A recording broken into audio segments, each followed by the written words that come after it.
Таа е една од најпознатите и омилени водителки во земјата, единствена што знае кој е банкарот. Дама чиј стил е репер за копија, Лила Стојановска. Здраво, драга. Кое презиме ви е подраго? Стојановска или Филиповска? Со опет на тоа дека Стојановска е презимето на мојот татко. Со тоа сум родена и растена, јасно е дека тоа е моето омилено презиме и мојот прв избор секогаш. А Филиповска ми е драго од една друга причина, а тоа е што, да кажам, стана популарна токму со тоа презиме и луѓето едноставно кој презиме да го ставам, си ги петто презиме да ставам или за некое време, луѓето за нив ќе останам за овој широк аудиториум, ќе останам Филиповска. Од таа причина ми е драго и затоа што мојот син Филип се презива Филиповски, ќе се презива целиот негов живот, што значи дека и двете презимења ми се битни и значени, но сепак како треба да одберам, тоа е Стојановска. Зошто професионално не се пронајдовте во образованието? Па, професионално во образование, па не знам, Данка, мислам, не е воопшто доцна за таа работа во образованието. Иако мислам дека нема тоа да го работам, јас сум дипломиран филолог македонски јазик и уживав на факултетот, ми беше навистина убав факултетот, убави студентски денови, се сеќавам дека имав, ми се допаѓа тоа што прочитавме милион книги, што многу ми помогна во текот на таа моја водителска кариера, затоа што можеби ќе рече некој образованието денес и не е толку битно, не е така, никогаш не било така и не е ни сега, веднаш се гледа кој е факултетски образован, кој не е. На вокабуларот навистина многу му помогна тоа читање на книгите, испити што ги имав таму, така што дипломата дипломиран филолог ќе си остане целиот мој живот, ама не сум баш сигурна дека ќе работам. Дали можеби се или нешто како проект ви досади? Не. Верували или не? Не. Верували или не, не знам, можеби сега некој од гледачите нема да ми поверува, меѓутоа јас сум секогаш многу искрена во моите интервјуа и помислев дека во прв момент ќе кажам ама до овде ми е, дека навистина веќе не можам да работам или дека ми треба одмор од се или нешто. Јас само кажав луѓе. Јас сум можеби физички изморена затоа што стојам, затоа што има различни енергии. Треба да мислам што зборувам, треба да сум концентрирана на тоа што го прават или на отварањето на кутии, на броење на кутии, на такви работи, на комуникација со банкарот, за кој што ти го фино кажеш дека единствено ја знам кој е. Меѓутоа, јас на вистина снимам и се забавувам. И јас мислам дека апсолутно тоа е еден проект во кој што јас дефинитивно се пронајдов. Како беше да се биде водителка во 90-тите? Па за мене не знам, нема некоја посебна разлика, меѓутоа разликата е само што тогаш можеби сум била на почетокот на кариерата, а сега сум на средината, да се разбереме, да не ме свати некој погрешно дека сум на крајот на кариерата. Не, ова е средината на мојата кариера. Па добро, поразлични беа, да кажам, поразлична беше и критичната маса во тоа време. Поразлични проекти се даваа на телевизија, кои што за жал сега ги нема. Од оваа гледна точка продукцијата, телевизиската продукција беше многу подобра во тоа време отколку сега.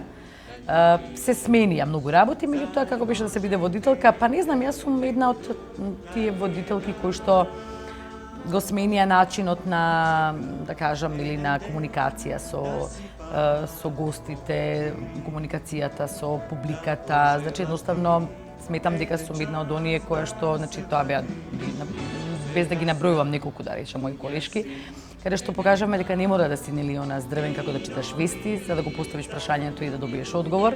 Едноставно еден поинаков систем, поинако однесување пред камера, по слободен начин изразување, меѓутоа сепак културно и сето тоа издржано.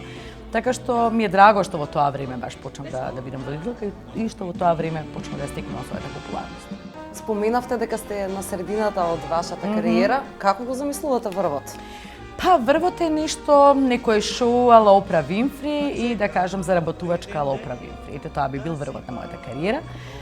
Опра Винфри стана популарна после нејзината 50-та година и стана популарна баш благодарение на тоа што во нејзината емисија, нели, популарните личности ги отвараше, ги соголуваше на за својствен начин. Во овој период, за жал, естрада некоја баш и немаме. Жалам што го кажам, меѓутоа тоа е вистината. Знам како беше во 90-тите, дека едноставно не можеа да стигнат на ред сите оние кои што беа интересни и популарни во моментот, нели, на естрадата, било да стават глумци, водители, пејачи, забавувачи, аниматори, небитно. Сега ако кој ќе ме праша да правам некој ток-шоу, велам да, после третата емисија треба да завршам со проектот. Меѓутоа, мислам дека се работи сега на случајот, односно се вложуваат пари во естрадата, во спотови, во песни, во проекти.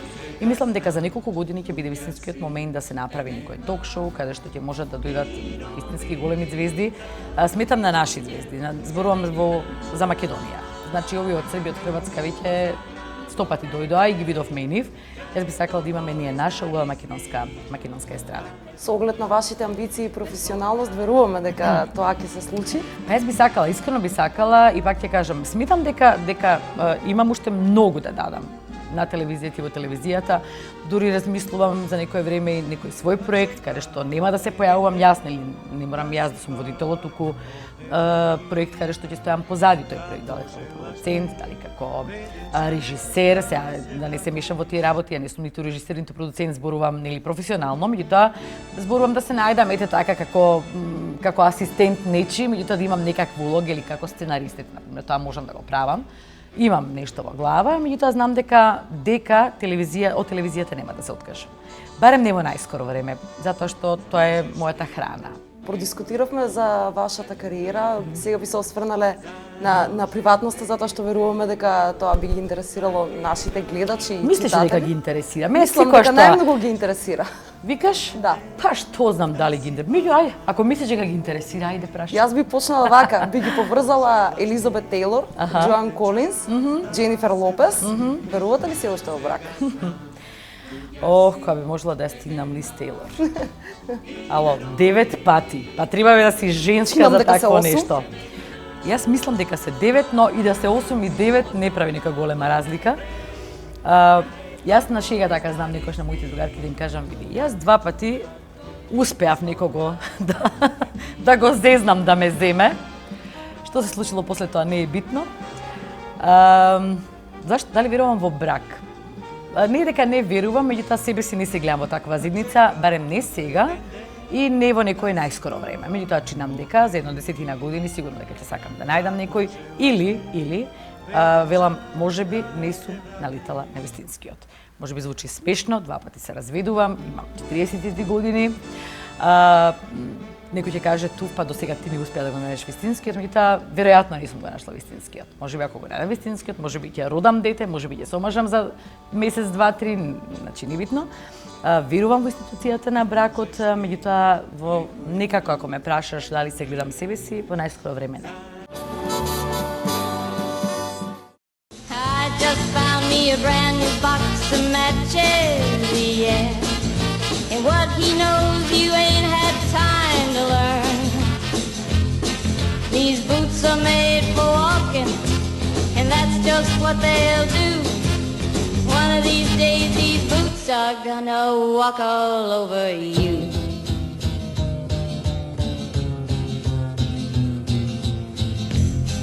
Are you ready, Boots? Start walking. Зад вашето име се налепуваат разни афери. Како се справувате со истите? Па не знам, порано ми требаше и време, и разговор. Сега ти кажам искрено, ќе отворам, ќе затворам тоа. Едноставно не се замарам. Сватив дека има една стара поговорка која што вели на ливадата порта не можеш да ставиш, на народот уста не можеш да затвориш. Јас живеам еден сосема нормален живот, јас сум една сосема нормална жена. Како и сите други? Апсолутно, со нормална потреба. Не правам ништо повеќе, ниту помалку од било која жена која што е сама, на која што нормално и треба партнер во незиниот живот. Афери имало и ќе има, озборување имало и ќе има. Јас понекогаш велам благодарам на луѓето што и на овие мои години сега што ги имам и после 20 и кусур години активно занимавање нели со, односно секојдневно сликање на телевизија 20 години, се уште да се замараат со мене и мојот приватен живот, тогаш јас на вистина не знам нешто спектакуларно во себе. Тоа е комплимент. Силен импакт, дефинитивно. Тоа е за мене комплимент, сериозно ти кажувам. Значи да имам 20 на години, 25, па и 30. Јас имам 40 години. 20 и кусур години сум тема број 1 на било какви, значи било што само да се спомне името доволно е за да направат наслови нешто слично. И со една страна ќе се изнервираш, друга страна се викаш, добро е, значи свесен си дека се уште е битно твоето име, не е битна конотацијата, знаеш. Меѓутоа, и научи уште една работа дека сепак за весници или интернет портали и се многу битно е да стават убава слика. Така што многу внимавам на сликите и реално можам да им се налутам само ако ми стават лоша слика, што сакаат нека пишуваат. Фотографијата со Роналдо дрес, случајна или намерна? Роналдо, јас го обожавам како играч, да се разбереме. Роналдо, верували или не, воопшто не е мој тип на маж. Јас повеќе се зезам кога ќе кажам Роки мој ово, она, далеко од тоа. Не е значи мој тип на маж, дефинитивно. Меѓутоа многу сакам како игра, сакам што е вистински професионалец, сакам што е на вистина број 1. Нека што пак ќе кажам, тој добро, супер изгледа. И знам дека жените се побудалени, јас повеќе се зезам, ете така, се шалам на сметка на Роки, како е, што јас го викам. Не знам, ја го добив на подарок, ова како се вика, дресот. Станав да го пробам и ми беше интересно. И сега се бев по некој слип гакички по дома што се шетам. Мисля дека не е ништо вулгарно, не знам. Ете, просудете сами. Живеете сама, се грижите за дете, а истовремено сте трендсетерка. Како успевате?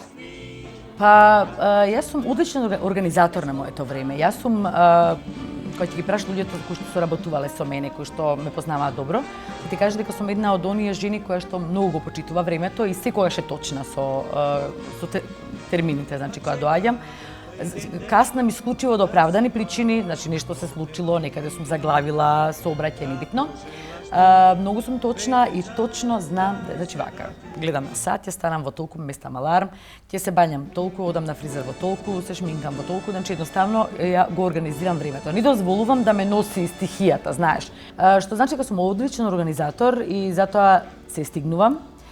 Точно знам од колку до колку сум сега тука на снимање, дека после тоа ќе во теретана, после тоа имам еден ивент, така што од таа причина. И затоа што имам едно дете кое што растеше со мене, кој што ги знае сите мои доблести и мани, кој што ја разбира мојата работа, никогаш не ми пречел, никогаш не ми стоел на патот, секогаш бил тука да ми помогне, така што можеби од таа причина, ете, немам проблем со детето, напротив, веќе тој има 20 години, морам да ти кажам дека до минатата година јас се грижев за него, од минатата година навака тој се грижи за мене.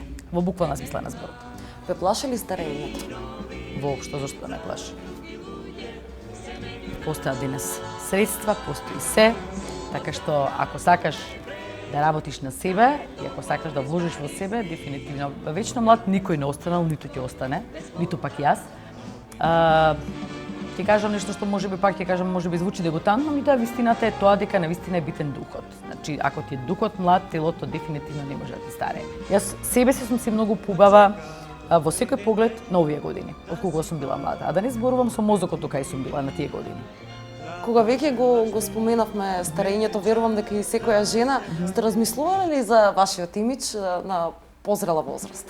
Јас исто воопшто така не размислувам за она во контекст. Јас сега имам толку години, сега тоа мене не ми личи, значи види, има работи кои што можеби не личат, меѓутоа ако добро ти стојат, тоа не значи дека ти ако имаш 20 години и имаш вишок килограми, и имаш да речеме целулит кој што е многу непријатен за гледање. Не значи дека ти само затоа што имаш 20 години може да излезеш во кратки шорцеви да шеташ низ град. Тоа сметам дека не е во ред.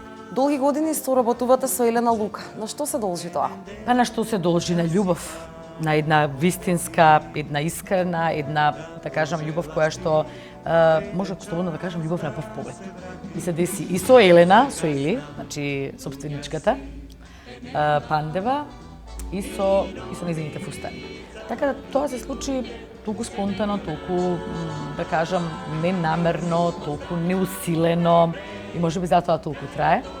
Едноставно, тие се луѓето кои што се грижат за мене последниве 5 години, кои што и тие постојат на крајата, грижата веќе 6 некаде на почетокот, откако се појавија, почнеме да се работуваме.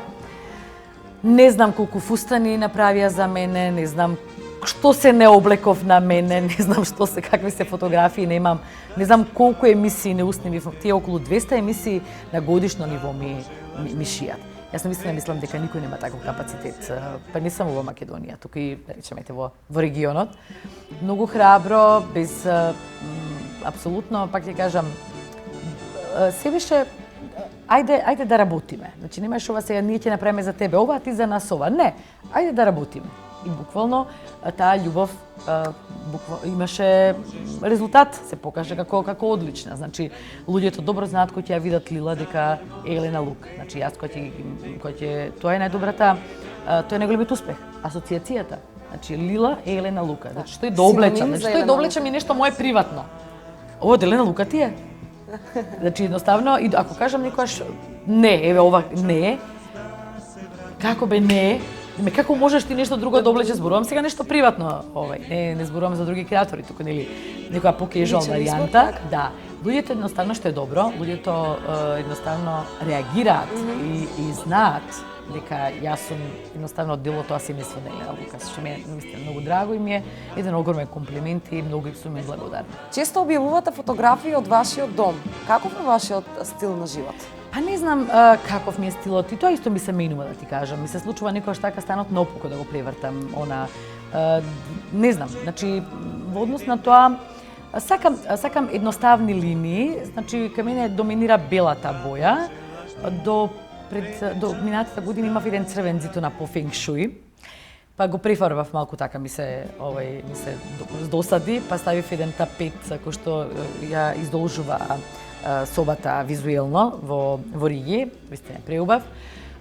Сама го правам тоа, ми помага многу често мојата другарка Лидија Перчинкова, која што јавноста ја знае како визажист и дама која што е задолжена за пиерот во Oriflame. Тоа е исто така дама која што е фантастична кога ги интерират во прашање, исто така и кај неа. Денес одам на кафе, има собата или куќата изгледа поинаку, за 2 недели кога одам на следното кафе, веќе мислам дека сум во некој друг дом. Еве сега ставив една атмосфера за таа божична атмосфера која што ја направив благодарение на мојата многогодишна елка која што сама ја китам со години, ностоп нешто дотурам, правам. Многу сум така, уживам во тоа, многу сакам такви работи.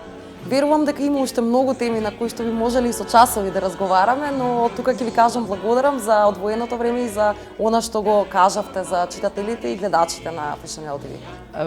Дали вие мислите дека со едно интервју ќе ме откачите? Сигурно дека не. Па е така, значи дека ќе се видиме сигурно некоја друга прилика, затоа што сметам дека некои работи останале недокажани. Јас не можам да се доискажам. Сега да ти заблагодарам на тебе за прекрасното интервју Слободанка и секако на твоите колеги на мојот омилен Fashionelle и секако гледачите и читателите да бидат во уште поголем број, односно секој ден да биде нивен број се поголем и поголем, затоа што знам дека тоа е многу едноставно кога имаш еден портал и телевизија како што е Fashionelle. Тоа беше Лила Стојановска за Fashionelle TV.